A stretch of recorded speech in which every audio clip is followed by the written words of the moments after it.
In Ecuador, an explosion in Guayaquil killed at least 5 people. Authorities denounced the event as an attack by organized crime. Systematic violence continues in Colombia with the murder on Saturday of another 2016 peace signatory in the department of Tolima. And in Egypt, a fire whipped through a church in a densely populated neighborhood, killing at least 41 and injuring 14 people. Hello, welcome to From the South. I'm Luis Alberto Matos from the teleSUR studios in Havana, Cuba. We begin with the news, and we do so in Ecuador. At least 5 people dead and several injured after an explosion in the Cristo del Consuelo neighborhood in the city of Guayaquil.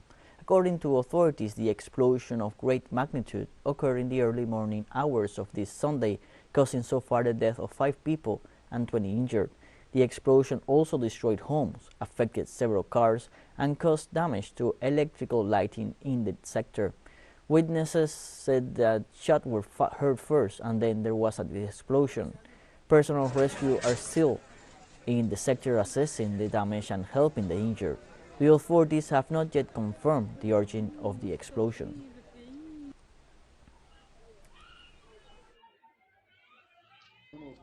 We had 3 people dead at the site, 2 people who died at the Guayaquil hospital, and 20 wounded that we have located in different health centers. We are gathering all the necessary information to find those responsible and the motive of this criminal act. Systematic violence continues in Colombia with the murder on Saturday of another 2016 peace signatory in the department of Tolima. According to the Institute for Studies for Development and Peace in the past, the victim was identified as Diomedes Bermudez Aguirre. He was killed by armed men who intercepted him when he was moving between the municipalities of Rovira and Races Valles on August 12. Aguirre was a member of the Santa Elena Asodipas committee and was currently in the process of being incorporated into the department of Tolima.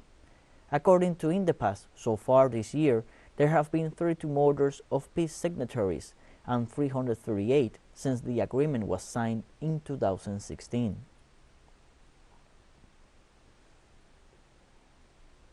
President of Colombia, Gustavo Petro, renewed the military and police leadership with which he plans to develop a security policy focused on peace and human rights. The head of state affirmed that the new leadership is at the disposal of the Colombian society, peace and the rights of all citizens. Petro also assured that he will work to make the public force more professional. In this sense, this Friday, Petro appointed General Helder Giraldo as new commander of the military forces, General Luis Ospina as commander of the army, while the Navy will be in charge of Vice Admiral Francisco Cubides. The President of Colombia appointed General Luis Córdoba as commander of the Air Force and General Henry Sanabria as commander of the police.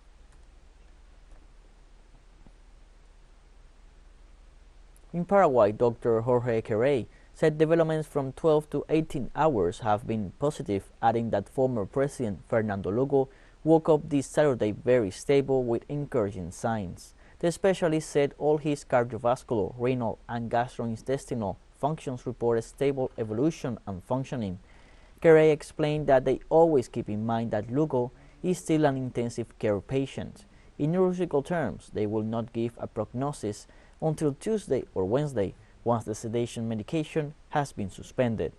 The former President of the Republic suffered a stroke and is still hospitalized at the Bingone Hospital in Asunción, where he underwent surgery to stop brain bleeding.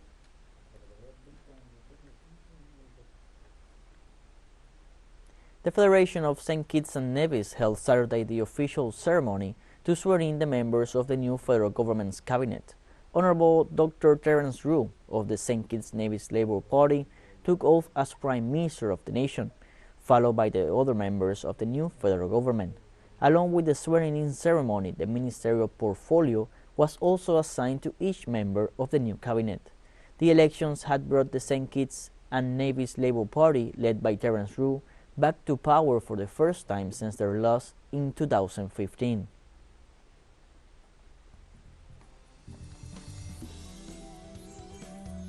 And let us take a short break now. Join us again after this.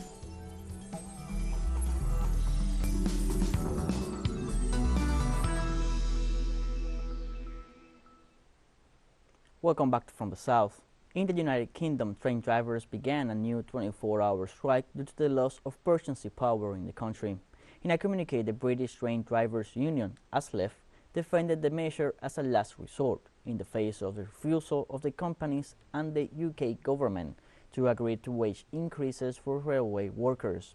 The union also assured that the drivers have not received any increase for 3 years, despite the fact that inflation in the country has exceeded 9% and could exceed 13% in the fall. According to experts, the strike called by the ASLEF union was aimed at 9 regional operators, some of which cancel all their traffic, such as Heathrow Express, which takes passengers to the big Heathrow Airport in London.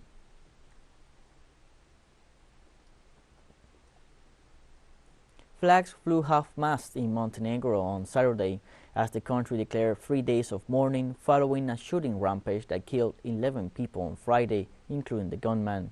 According to Montenegro police, a 34-year-old man entered the home of his tenants in Cetinje and killed 2 children and their mother, and then went out onto the streets shooting randomly at passersby.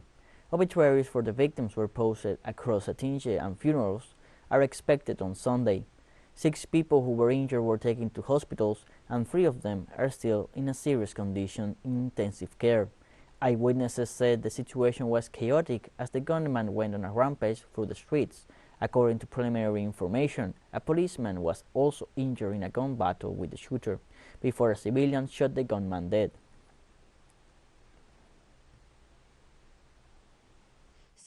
The situation was chaotic. You could hear women crying, people in panic, people were shouting, the man has a weapon and that he's randomly shooting. Instinctively, I tried to walk through the crowd to see exactly what was happening, but people didn't allow people to come closer. At that moment, I could hear gunshots.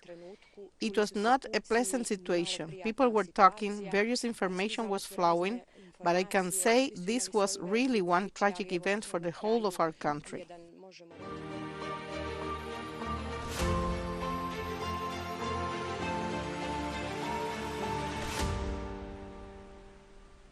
In Ukraine, authorities in Zaporizhia denounced a new Kyiv shelling of the city's nuclear power plant.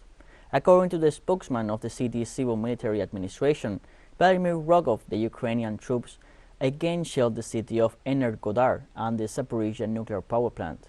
This follows another attack by Kiev on Friday on the nuclear facility, which caused a fire in a hydrogen pipeline affecting the equipment of reactor 3 and 4 of the plant. The Zaporizhia nuclear power plant has been under the control of the Russian armed forces since March, which have been ordered to protect the plant against possible attacks.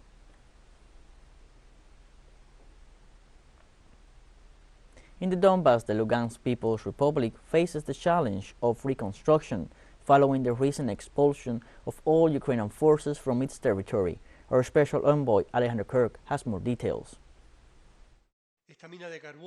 This coal mine has been in operation since 1981 in Soviet times.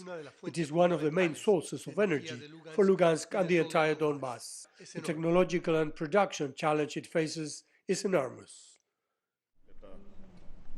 This is, I'm not afraid of the word, a very glorious enterprise. The mine was commissioned in 1981, and during its operation more than 45 million tons of anthracite coal of the highest quality were extracted. It is a city-forming company, as well as a functional one. So we still have work to do, shall we say, on the more modest side. According to our most modest projections, we can work at 1 million or 1.5 million tons a year for another 40 years. With the exceptional situation, we have reorganized part of the mines. The unprofitable ones were closed. The workers were transferred to more profitable mines. As of today, I can tell you the figures for last year. As of 2020, the Republic has produced about 7 million tons of coal in total. Nearly half of the workers are on the front lines. The mine is operating at a half capacity. Workers' hands are in charge of restoring and keeping afloat the outdated productive machinery. Times are difficult. The supply of coal is not very good at the moment. That's why we are manufacturing with our own resources. We're doing repairs here. At the moment, I'm treating this machine. I'm going to cut 6 teeth off the gear. It will end up in our forge, to be installed directly by the assemblers on the machine to work in the mine. Coal is the main source of electricity generation on the planet, and its production has not stopped growing in the last 20 years. Alejandro Kirk, teleSUR, Lugansk People's Republic. In Russia, the Beijing embassy in Moscow expects the value of trade between the two nations to rise to $200 billion this year. Economic ties between Russia and China are showing steady growth despite the difficult international situation, Beijing's ambassador to Moscow said on Friday, predicting that trade could reach $200 billion this year. In the first 7 months of the year, trade between Beijing and Moscow increased by 29%, reaching $97.71 billion, the ambassador said, citing data from China Customs. Listing some of the priorities for bilateral trade, he highlighted energy, nuclear power, aviation, space, basic infrastructure, as well as digital technology, medicine, green energy, agriculture, and science and innovation, among other sectors.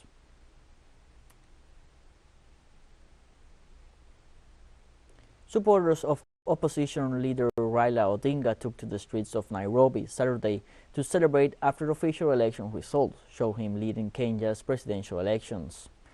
Officials at the Electoral and Boundaries Commission are still counting votes under tight security, while Raila Odinga's running mate, Martha Karua, already declared Odinga's victory at a press conference. Kenyans had been left confused when television stations that had been providing polling coverage of the election suddenly stopped broadcasting provisional results on Thursday. The election is being seen as a test of the stability of the East African powerhouse, which has seen past votes marred by rigging and deadly violence. To win outright, a candidate needs more than half of all votes and at least 25% of the votes in more than half of Kenya's 47 counties. Patience pays. We have waited for Raila Odinga's presidency for many years, and finally it is here. This will inspire the generations to come. We have taken the first step in transforming Kenya. We have much more to do. And therefore today is just telling ourselves, you may be feeling the fatigue of the last 4 months because we were not sleeping, we were living and sleeping and dreaming just the campaign. It is exhausting, but let your mind recharge because we've got more work to do. And we have more news coming up after a final short break, so don't go away.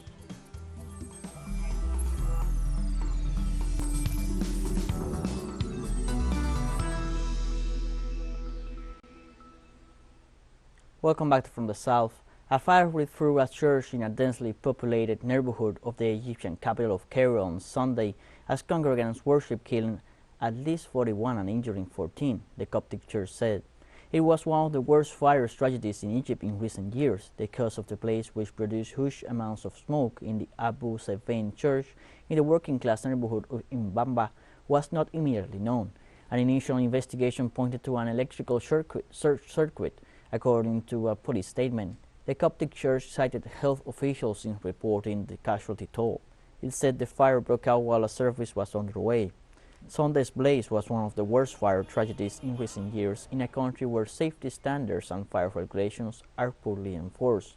In March last year, a fire at a garment factory near Cairo killed at least 20 people and injured 24 more.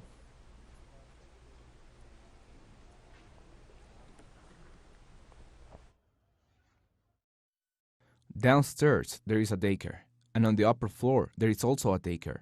And thanks to this guy, God bless his soul, was able to take the young out. He was a church worker. He didn't know there was anything upstairs.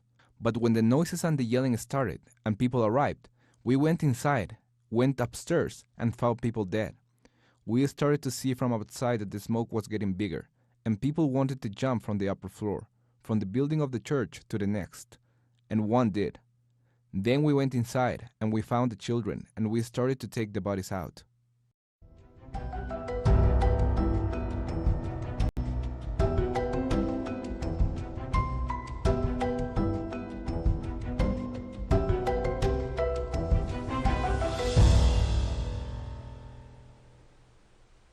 In Japan, over 72,000 people in Shizuoka Prefecture received an evacuation warning due to the impact of heavy rains caused by Typhoon Mary.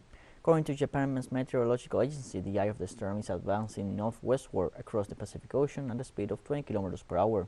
According to the forecast, Mary is getting closer and closer to the Tokai and Kanto regions, where it is expected to hit the Japanese territory, and rainfall will reach 300 and 250 millimeters respectively. Forecasts warn of strong winds, high waves, and lightning in the mentioned areas, so the authorities advise the population to take measures against possible local storms, tornadoes, landslides, floods, and river floods. Likewise, it is expected that a natural phenomenon will reach the coast of the Ibaraki region in the early hours of Sunday morning and become an extratropical hurricane on Monday. In Thailand, residents continue to be evacuated as severe flooding in the north of the country caused by the impact of Tropical Storm Mulan, although the country's meteorological department had reported that Mulan had weakened as it entered Yunnan province in China. The storm has caused heavy rains in parts of northern and northeastern Thailand. Among the most affected provinces is Chiang Rai, where rescue squads have been working since Friday night to evacuate people trapped by the floods. Rescuers are also delivering fresh food and drinking water to the affected residents. Also, 15 other provinces in Thailand have been affected with landslides and blocked roads. In Germany, authorities warned of possible environmental disaster in the Oder River due to the appearance of thousands of dead fish on its banks. The Environment Minister, Steffi Lemke, demanded a thorough investigation to determine the causes of the disaster, while warning that the Polish authorities were aware of the fact and did not notify her. According to sources, fishermen in Poland noticed the first cases of dead fish since July 28th. However, the country's Prime Minister, Mateusz Morawiecki, assured that he found out about the incident on August 9th or 10th. The Prime Minister also pointed out that the level of pollution is very high and that it will take years for the river to return to its natural state.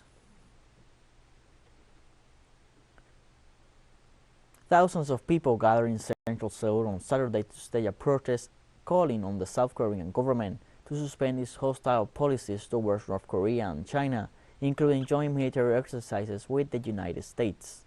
Protesters demanded the government to suspend military cooperation between Seoul and Washington and push for a peace treaty and cooperation with Pyongyang. The rally took place near the historic Namdaemun Gate, about 2.5 kilometers from the presidential office. Participants marched toward the office after taking part in a protest. Held in rain, the rally caused severe traffic congestion.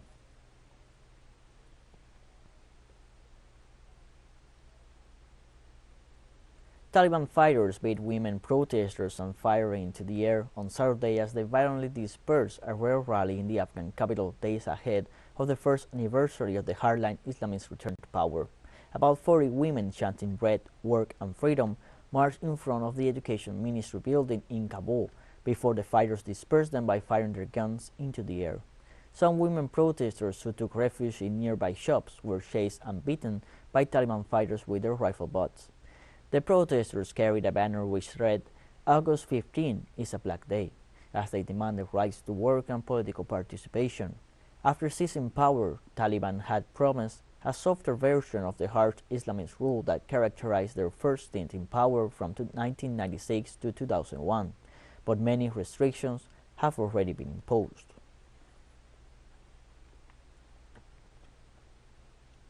teleSUR English continues to grow. Its signal now reaches Europe. You can order from your cable dealer or tune it yourself. These parameters that you see on screen are in place since July 1st, and quite soon further changes will be implemented for the signals in the Middle East and Africa. Now more than ever, the world connects to us and our stories are heard in other faraway nations. This news multi-platform will continue providing truthful content to oppose the hegemonic media's narrative and all faithfulness to our audience. And we have come to the end of this news brief. Remember, you can find these and many other stories on our website at telesurenglish.net. You can also join us on our social media, Facebook, Twitter, Instagram, and Telegram. For teleSUR English, I'm Luis Alberto Matos. Thank you for watching.